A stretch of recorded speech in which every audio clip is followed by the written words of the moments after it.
So hello everyone, welcome to the channel again guys. So guys, today's topic is HDFS.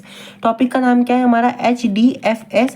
HDFS क्या होता है? हमारे Hadoop के अंदर हडूप का एक बहुत इंपॉर्टेंट कंपोनेंट होता है, एक मेन पार्ट होता है, एक मेन कंपोनेंट होता है, ठीक है। बहुत बहुत बहुत ज़्यादा इंपॉर्टेंट टॉपिक होता है। अगर आपने इसको नहीं पढ़ा तो प्लीज़ ध्यान से इसको अच्छी तरीके से देख लेना, पढ़ लेना, बिकॉज ये एग्जामिनेशन में आता ही आता है। मेरे टाइम पे ये 3 बार रिपीट हुआ था, एक ही क्वेश्चन अलग अलग तरीके से 3 बार आया था, सिर्फ यही question, Hadoop distributed file system.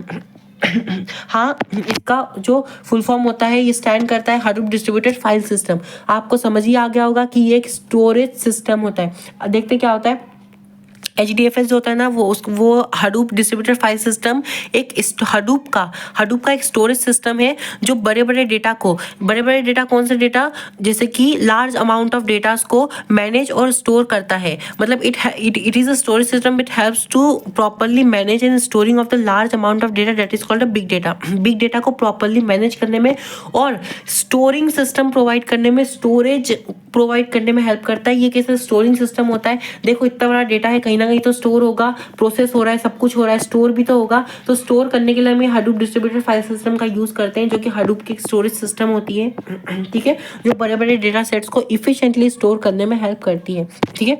ये बड़े डेटा को अच्छा करती क्या है? ये हेल्प करते हैं बड़े डेटा को स्मॉल स्मॉल पार्ट्स में डिवाइड करने में। यहाँ पे हम पार्ट्स की जगह यूज करेंगे ब्लॉक्स का, है ना। यहाँ पे डेटा को फाइल्स को स्मॉल स्मॉल ब्लॉक्स में डिवाइड करता है। पार्ट्स की जगह यहाँ पे ये वर्ड याद रखना, ब्लॉक आपको बोलना ही है। यहाँ पे ब्लॉक आपको लिख के आना, यहाँ पे ब्लॉक्स होते हैं। ब्लॉक में तोड़कर अलग अलग कंप्यूटर्स पर डिस्ट्रीब्यूट का मतलब क्या होता है? स्टोर करता है, ठीक है। यानी कि बड़े बड़े डेटास को स्मॉल स्मॉल पार्ट्स में, यानी कि ब्लॉक में डिवाइड करके जो है स्टोर करता है, डिफरेंट कंप्यूटर्स में स्टोर करता है, ठीक है। अगर बाय चांस कभी भी कोई एक कंप्यूटर हमारा फेल हो जाए, ठीक है, कभी भी फेल हो जाए, तो भी हमारा डेटा क्या नहीं होता? लॉस नहीं होता, बिकॉज उसकी जो एक कॉपी होती है ना, वो कंप्यूटर पर स्टोर होती है। यानी कि देखो, हडूप डिस्ट्रीब्यूटेड जो फाइल सिस्टम होता है ना, उसको इस वे में डिज़ाइन किया जाता है कि वो फॉल्ट टॉलरेंस भी होता है। फॉल्ट टॉलरेंस के बारे में हमने ऑलरेडी वीडियोस में पढ़े हैं। फॉल्ट टॉलरेंस का मतलब ये होता है कि अगर बाय चांस मेरा एक कंप्यूटर कभी गलती से फेल हो जाए, देखो डिफरेंट कंप्यूटर्स का यूज़ कर रहे हैं, अलग अलग कंप्यूटर में डेटा को स्टोर करने की कोशिश कर रहे हैं।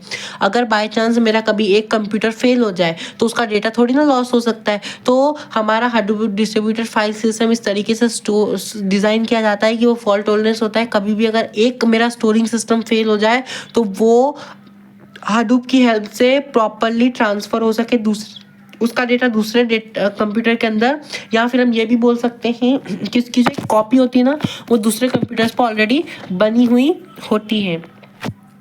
We use Hadoop distributed file system in data analytics because it handles the data efficiently. हम Hadoop distributed file system का यहाँ पे इसलिए data analytics में Hadoop के अंदर यूज़ करते हैं क्योंकि efficiently बड़े बड़े डेटा को efficiently स्टोर करने में और हैंडल करने में हेल्प कर देता है। यहाँ पे मेन कंपोनेंट्स की बात करेंगे। मेन कंपोनेंट्स हमारे क्या होते हैं? यहाँ पे मेन कंपोनेंट्स की बात करेंगे हमारे किसके? Hadoop डिस्ट्रीब्यूटेड फाइल सिस्टम की। पहला होता है नेम नोड। बहुत ज़्यादा इंपॉर्टेंट है हमारा नेम नोड। नेम नोड क्या बोलता है? It acts like a master node या फिर मेन नोड। जो मेरा नेम नोड होता है ना, इसको हम मास्टर नोड भी बोल सकते हैं, मेन नोड भी बोल सकते हैं, ठीक है। It store the meta data. ये हेल्प करता है स्टोर करने में हमारा मेटा डेटा। मेटा डेटा के बारे में भी अच्छे से पढ़ लेना। मेरे टाइम पे what is Meta data, explain Meta data करके एक क्वेश्चन आया था, मैंने तो उसमें बहुत अच्छे से लिखा क्योंकि मुझे मेटा डेटा के बारे में पढ़ता था। इसी वीडियो में बता देता हूँ मेटा डेटा क्या होता है। It store the meta data. Meta data को स्टोर करने में हेल्प करता है कौन? Name node. Sorry, Meta data क्या होता है? मेटा डेटा का मतलब होता है डेटा अबाउट डेटा, यानी कि किसी भी डेटा का फर्दर डेटा मेटा डेटा कहलाता है। यानी कि किसी भी चीज की और ज़्यादा अंदर की किसी इंफॉर्मेशन की भी इंफॉर्मेशन, वो आपका मेटा डेटा कहलाता है। फॉर एग्जाम्पल मीन्स लाइक, देखो नीचे देखो, जैसे कि आपके पास एक फाइल है। सो फाइल आपका क्या है? As a input data. आपके पास एक फाइल है तो वो आपका डेटा हुआ ना, आपके पास उस फाइल में कोई ना कोई डेटा होगा। तो एज अ इनपुट डेटा आपके पास फाइल हो सकता है। ठीक है, फाइल है। So all the data about that file, यानी कि मेरी बात सुनो, मेटा डेटा का क्या मतलब होता है? Data about data. Let suppose आपके पास एक फाइल है, फाइल के अंदर कुछ ना कुछ डेटा होगा, मतलब वो फाइल आपके लिए एक डेटा है, आपका एक इंपॉर्टेंट डेटा है। तो डेटा अबाउट डेटा मतलब फाइल का भी डेटा, मतलब कि फॉर एग्जाम्पल कैसे, name of the file, size of the file, है ना, लोकेशन ऑफ द फाइल, ठीक है, ये सारी चीजें, मतलब फाइल का क्या नाम है, फाइल का क्या लोकेशन है, फाइल कितनी बाइट्स की है, या फिर फाइल कितना स्टोरेज ले रही है, मतलब फाइल एक डेटा था, उस डेटा का भी डेटा मेटा डेटा कहलाता है। आई होप आपको अच्छी तरीके से समझ में आ गया होगा, ठीक है। And it is managing all the data nodes, ये मैनेज जो मेरा नेम नोड होता है ना, ये हेल्प करता है मैनेज करने में, सारे के सारे नेम नोड्स को मैनेज करने में हेल्प करता है, ठीक है। It haves to managing all the data nodes, यानी कि डेटा नोड्स को मैनेज करने में हेल्प करता है। और क्या काम करता है?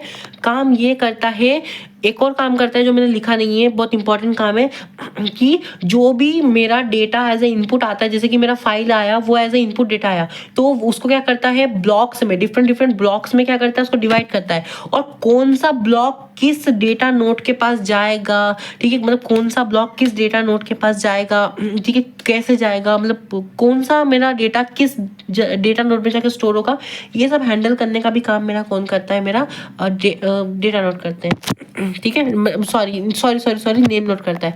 देखो ये रहा डायग्राम,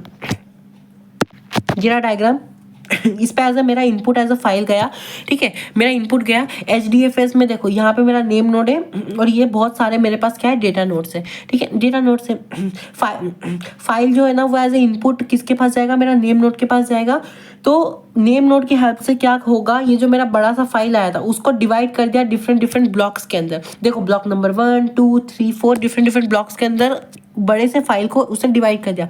डिवाइड करने के बाद इन ब्लॉक्स को, अब कौन सा ब्लॉक किस डेटा नोड में जाएगा, कितनी देर तक रहेगा, क्या है नहीं है, ये सारा जो मैपिंग का काम होता है ब्लॉक्स को, ये सारे मैपिंग का काम कौन करता है, मेरा नेम नोड करता है। नेम नोड हेल्प करता है कि डिवाइड करने में मेरी लार्ज फाइल को स्मॉल स्मॉल ब्लॉक के अंदर, और उन ब्लॉक्स को कौन सा ब्लॉक किस डेटा नोड के अंदर जाएगा, ये सब डिसाइड भी मेरे किसके हेल्प से करता है, नेम नोड की हेल्प से होता है, ठीक है। अब मेरा बात करते हैं डेटा नोड क्या होता है। It is a worker node और slave node. It is also called worker node बोल सकते हैं, स्लैब नोड बोल सकते हैं, क्योंकि ये डिपेंडेंट होता है, किस पे डिपेंडेंट होता है, अरे भाई मेरे नेम नोड पे। हमने क्या बोला, वो मास्टर नोड था, तो मास्टर ही तो मैपिंग कर रहा है, मास्टर ही कंट्रोल कर रहा है सब कुछ स्लैब्स को, तो मास्टर नोड पे क्या होता है, डिपेंडेंट होता है। It store the actual data, ये एक्चुअल डेटा को स्टोर करने में हेल्प करता है। एक्चुअल डेटा कैसे, जैसे अभी हमने देखा ना, ब्लॉक्स को स्टोर कर रहा है, तो एक्चुअल डेटा को स्टोर कर रहा है, ठीक है। हर डेटा नोड अपने पास स्टोर हर ब्लॉक्स की इंफॉर्मेशन भेजता है और रखता है। जो हर एक ब्लॉक की मैपिंग हो रही है मेरे डेटा नोड के पास, उस हर एक डेटा नोड को उस हर एक ब्लॉक की प्रॉपर इंफॉर्मेशन होती है, और वो हर एक इंफॉर्मेशन को ट्रांसफर कर सकता है।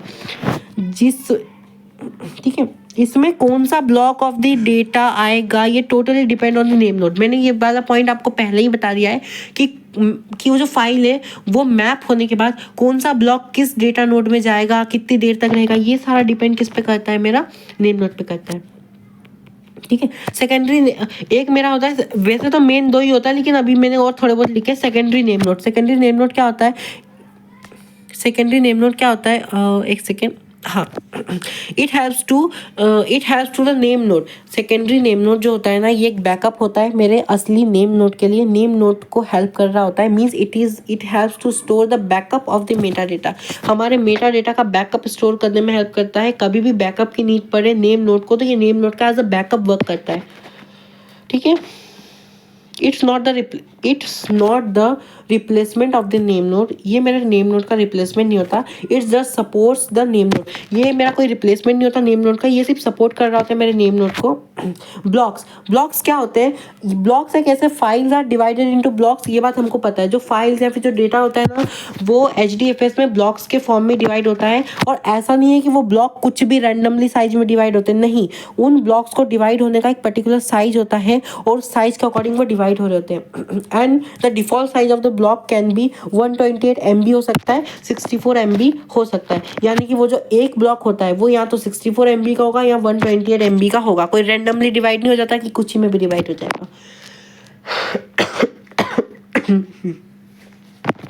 Sorry, this blocks are distributed and stored in different different data nodes by name node. और ये जो ब्लॉक्स होते हैं ना, ये डिस्ट्रीब्यूट होते हैं और या फिर हम बोल सकते हैं स्टोर होते हैं डिफरेंट डिफरेंट डेटा नोड्स के अंदर, जो कि हमारे नेम नोड उसको मैप कर रहा होता है नेम नोड की हेल्प से।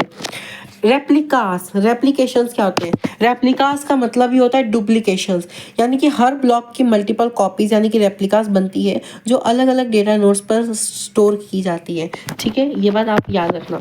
ये इंश्योर करता है रेप्लिकेशंस की इफ़ एक ब्लॉक अगर हमारा कभी ख़राब हो जाए तो हमारे पास बैकअप बिल्कुल रेडी रहे, हमारे जो ये क्या बोलते हैं इनका ब्लॉक्स होते हैं ना इनका, ठीक है, उनका। अच्छा, अब हमारे पास क्या है, आप देख सकते हो ये वाला डायग्राम बिल्कुल भूलना नहीं है, बना के ही आना है। मैंने आपको ऑलरेडी बताया है डेटा एनालिटिक्स में डायग्राम का बहुत ज़्यादा इंपॉर्टेंस है। डायग्राम सही बनाओगे मार्क्स ज़्यादा मिलेंगे, डायग्राम गलत बनाओगे थ्योरी कितनी भी लिख दो मार्क्स कट जाएंगे। ठीक है, तो वही देखो मेरे पास एज अ इनपुट फाइल, देखो सुनो, मेरे पास एज अ इनपुट फाइल पहले पूरी आई थी, वो मेरा एज ए इनपुट गया नेम नोड के पास। नेम नोड ने उसको डिवाइड कर दिया 1 2 3 4 ब्लॉक्स के अंदर डिवाइड कर दिया। पहली स्टेप फाइल थी, दूसरी स्टेप ब्लॉक्स हो गई, तीसरी स्टेप में मेरे नेम नोड ने क्या करा, कौन सा ब्लॉक कब किस डेटा नोड के पास जाएगा उसको क्या कर दिया, आपस में मैप कर दिया। 1 वाला फर्स्ट में गया, 2 और 4 देखो यहाँ गया, 3rd वाला लास्ट में चला गया।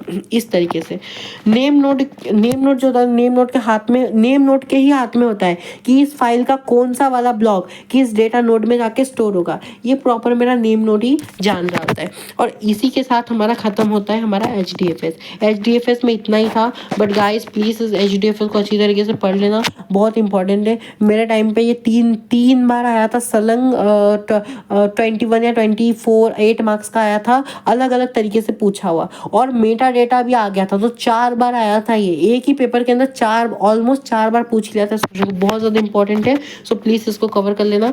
Thank you. डेटा एनालिटिक्स की सीरीज़ अच्छी तरीके से देखना और प्लीज़ अपने और दोस्तों के साथ शेयर कर देना, क्योंकि डेटा एनालिटिक्स की जो रिसोर्सेज है वो नहीं अवेलेबल है, तो ये आपको बहुत ज़्यादा हेल्प करेगी। Thank you so much.